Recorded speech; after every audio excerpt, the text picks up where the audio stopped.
ඔබ සියලු දෙනාවම animal world අනුව YouTube නාලිකාව වෙත සාදරයෙන් පිළිගන්නවා. ආයුබෝවන්. අද අපි අවුරුදු පණිවිඩකරුවාගේ ජීවිතය ගැන විස්තර ටිකක් හඳුනා ගනිමු. ශ්‍රී ලංකාවේ අපිට සිංහල හින්දු අලුත් අවුරුද්දේ සැබෑ නෑගම් යාම දැනෙන්නේ කොහාගේ හඬත් සමගයි. වසරේ අනිත් කාලවලදී එතරම් දක්නට නොලැබෙන මේ කුරුල්ලා අප්‍රේල් මාසයේදී අපේ ගෙවතුවල ප්‍රධානතම ආරාධිතයා බවට පත්වෙනවා. නමුත් ඔබ දන්නවාද කොහා කියන්නේ හුදෙක් සින්දු කියන කුරුල්ලෙක්ම නෙමෙයි.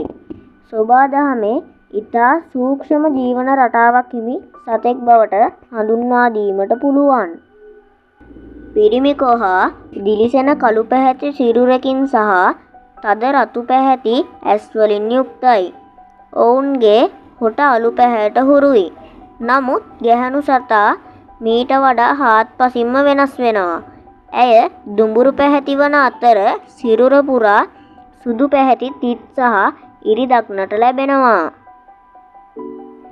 මෙය බොහෝ දෙනෙක් වරද්දා ගන්නා කරුණක් වෙනවා. කොහාගේ රාජධානිය ඇනිමාලියා වන අතර කොහාගේ කොහෝ හඬ ඇත්තටම නගන්නේ පිරිමි සතා පමණයි. එය තමන්ගේ බල ප්‍රදේශයේ සලකුණු කිරීමට යොදා ගන්නා උපක්‍රමයක්. කෙවිලිය නගන්නේ වීක් වීක් වැනි හඬක්. වංශය කෝඩේටා වන කොහාගේ ජීවිතයේ වඩාත් උද්‍යෝගිමත් කොටස වන්නේ කපුටු කූඩුවක් සොරකම් කිරීමයි.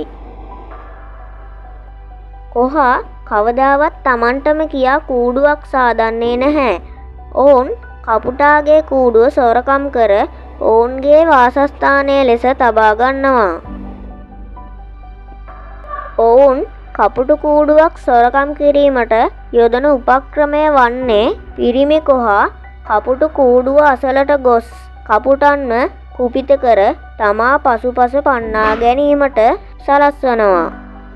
මේ අතර කෙවිලිය ඉතා ඉක්මනින් කපුටු කූඩුව වෙත ගොස් කපුටු බිත්තරයක් ඉවත් කර ඔවුන්ගේ බිත්තරයක් තබනවා. පුදුමයකට මෙන් කපුටු බිත්තරවලට කලින් කෙවිලියගේ බිත්තර පුපුරා පැටවුන් එළියට පැමිණෙනවා. කපුටු බිත්තරයයි සිතා කපුටු අම්මා කොහා පැටවාට කෑම කවනවා.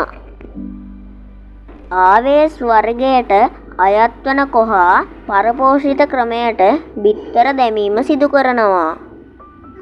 කොහා සර්වභක්ෂක සතෙක් වූවත් වැඩිපුරම ප්‍රිය කරන්නේ පළතුරු වර්ගවලටයි. කොහා තම ආහාර සඳහා කෘමීන් වර්ග යොදා ගන්නවා.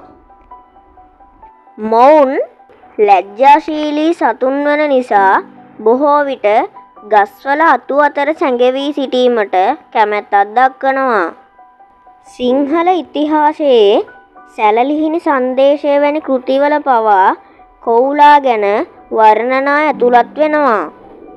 කොහාගේ ඉංග්‍රීසි නාමය ඒෂියන් කෝල් යන නාමයෙන් හඳුන්වන අතර විද්‍යාත්මක නාමය කුකුලස් ඔරියන්ටලිස් යන නාමයෙන් හඳුන්වනු ලබනවා.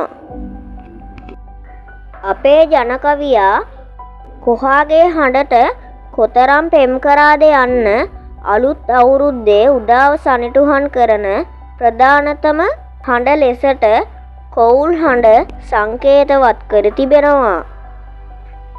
ඉතින් ඊළඟ වතාවේ ඔබ කොහාගේ හඬ අසන විට ඒ හඬ පිටුපස ඇති මේ අපූර්ව ජීවන අරගලය ගැනත් මොහොතක් සිතන්න.